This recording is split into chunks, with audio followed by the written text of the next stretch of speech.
Well, welcome back, guys. Okay, look who's being consistent, all right? Already a March TBR. That's crazy. Who would have expected that? Anyways, the title is true. I will be revealing my March TBR and also talking about the book that I read in February. Yes, the book, because I only got to one book. But anyways, just a journey. We're on a journey. So the thing is, this March TBR isn't really a TBR, now is it? Because it's not any new books that I'll be reading for the first time. No, these are all books that I've been reading, some of them since last year, and just have not finished. So this TBR will be books that I'm going to finish in March. No new books in March. All right, I've already told myself this. I might break that rule, but we're saying it here. No new books in March. So here's my March TBR, aka books that I've been reading and just have not finished.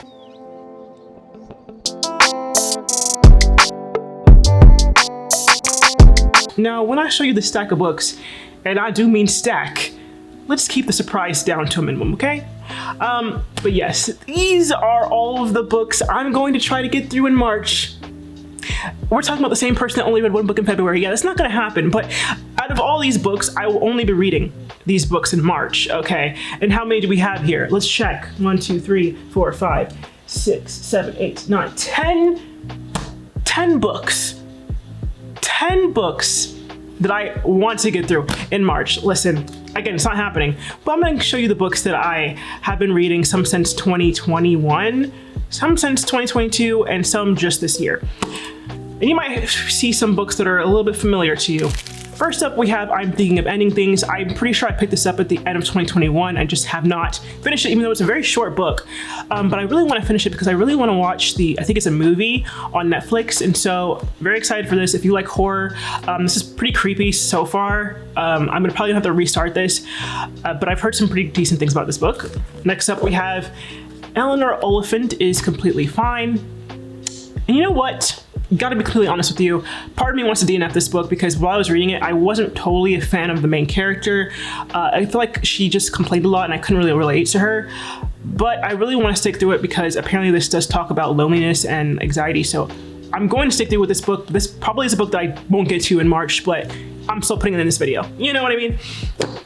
Next up, we have Vampire Academy. This is actually a reread. So technically, I've already read this book back in high school. But I wanted to read this book before Vampire Academy, the show, came out. But I never ended up finishing the reread before the show came out. And also, the show ended up getting canceled. So honestly, there's no point in rereading this, but I'm still going to, because I have the whole series, I have the whole box set. But this probably isn't high on the priority list for March, let's be honest. But just wanted to put this out here that I am still rereading this book. And then we have this book, which doesn't have a cover, because I got this at the thrift store for 50 cents. The Six of Crows. Six of Crows, guys. I'm like halfway through this book, but I really want to at least finish this book before season 2 of Shadow and Bone comes out, because I don't want to be surprised by anything that happens with my crows. You know, I know there's like probably some death or something. I'm seeing a lot of like sadness around these 2 books that have been out, and I don't want to be surprised. I don't want to be spoiled. So I'm going to try at least to finish this book by the end of the month, so that I am not thrown off when Shadow Bone season 2 comes out. So this is I would say pretty high up on the priority list, maybe like top 3. Next up, we have Ace of Spades. And Ace of Spades is a book that I was very, very excited to read last year, very early last year. But for some reason, I couldn't exactly get into the writing style. But I know a lot of people love this book, and I think the premise is interesting enough. So I'm going to continue reading it. And I'm probably going to reread it because it's been a while since I read it, and I honestly don't remember anything. But when I do, I'm definitely gonna write a review on it. So look out for that. Now, is this high on the priority list for March? Not exactly, but I still do have a lot of anticipation for reading this. I am excited to restart this, and maybe I'll have a different set of eyes on it this time. But yeah, this is in this TBR as well. Next up, we have Real. You'll remember this from the last video I uploaded. I love this book so far, and I'm probably gonna finish this first in March because I really want to finish this book, and I've been really enjoying it. I just, for some reason, just did not feel like reading recently, but yeah, I would say this is first on the priority list just because it's so fresh in my mind, and I feel like I could finish this quite fast if I give myself time to do it.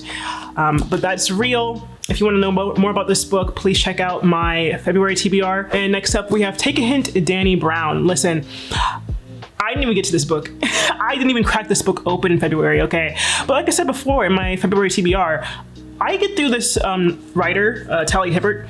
I get through her books pretty quickly. So I know once I pick this book up, I will finish it very fast. It's just a matter of when I'll pick the book up. You know what I mean? But I also think this is kind of high on the March priority list. Yeah. And next up, we have Magnolia Parks. And I'm not even gonna lie to you, this is a doozy. This is like, I think 500 pages. That's big for me. That, for my reading pace, oh, that's huge. So realistically, I probably won't get to this in March. But you know, never say never. Never say never. But it's just a lot. There's a lot to this book, and I really want to give it my full attention when I read it. So realistically, I probably won't get to this in March, knowing how slow I read. But just know, eventually, sometime this year, I will be finishing this book. I will. And lastly, we have two books that are actually both sequels and books that I was very excited to read. But for some reason, I just got distracted and never ended up picking the book back up. But we have Hellbent and the Atlas Paradox. Now, Hellbent is the sequel to Ninth House, and y'all know from my first ever video on this channel, I love Ninth House. Hellbent is, I don't know, it's taking a bit of time for me to get into, but I think it's because it's been so long since I read Ninth House that I honestly forgot a lot of things that had happened, so it's kind of hard to get back into it. But I definitely want to finish this book in March because it's been a while, and I just want to reveal my vlog because I have been vlogging my progress of reading it. And by progress, there isn't much. I'm only on page, what is it, 90, I think? No, 70. I'm on page 70, y'all. But trust me, this is high on the priority list. It's probably number 2. I really want to finish this book. I really do. I want to know what happens to Darlington. I want to know what happens to Darlington and his glow stick. If you know what I mean. Anyways, and then the last book in this list is the Atlas Paradox, which is the sequel to the Atlas 6. And I think this is the first book I actually bought in 2023. And for some reason, I was really down for this book. Like, I don't think I disliked reading it. I was really invested in figuring out what happened to, I can't even remember her name because it's been so long. What is her name? Libby. I was invested in knowing what happened to Libby. Last I checked, she was just escaping from the house she was in, and it got caught on fire. That's where I left off. But then I put it down because I was like, oh my God, Hellbent's out. Let me read Hellbent. And then I ended up not reading Hellbent. I have issues. Anyways, this is also pretty high up on the priority list, but I probably will read this after I finish 6 of Crows.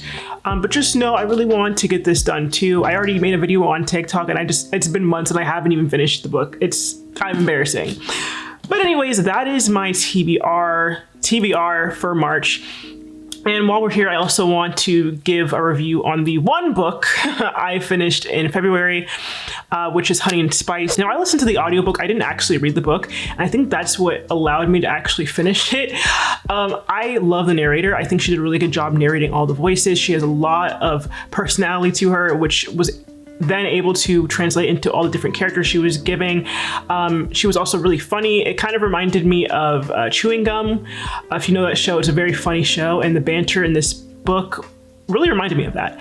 And I don't know if you saw my TikTok video, but I made a video about Honey and Spice already. But for people that are here on YouTube, Honey and Spice is about this woman named Kiki. She's in college and she runs this radio show for all of the Black Whitewell students, and basically gives them advice, and mostly relating to relationships. And in one particular radio show, she ends up talking about this guy named Malachi, who is honestly a player, and she's warning everybody in the school to steer clear of him, right? But she ends up meeting Malachi in real life at a party and ends up kissing him. Yeah, and so basically all that leads into a fake relationship. She's trying to save her reputation by kind of making him to be this like well-liked guy after she completely trashed his whole image in the radio show. And he's also trying to save his image because he just was completely attacked on that radio show. So it's a really fun audiobook. I think if you want to read this, definitely pick up the audiobook. I thought that the characters were really interesting. They own up to their messes and they are willing to change, which I found refreshing, especially for a college romance, because this is a college romance. And I found the actual chemistry between the couple to be really good and really strong. They are very fun to read, like I said. There's a lot of great banter. And I also found Honey and Spice to be kind of funny as well, namely because the writing has so much character to it. And also the narrator was really good. So if you really want a fast-paced romance book, this college romance and that's fake dating, definitely pick this one up. So yeah, that is the end of this video. I gave you my TBR. TBR is not really a TBR, but you know what I'm trying to say. And then I gave you the book that I read in February. So I will catch you guys next month, where hopefully I will have at least read one of the books in March. Or maybe I gave all of that up and I read a whole other book. We don't know. But anyways, I will catch you guys next time. And don't forget to like, comment, and subscribe. And tell me what your March TBR looks like as well. I'd love to know in the comments. I'm always looking for new book recommendations. But with that, I will catch you guys later. Bye. I never understood why somebody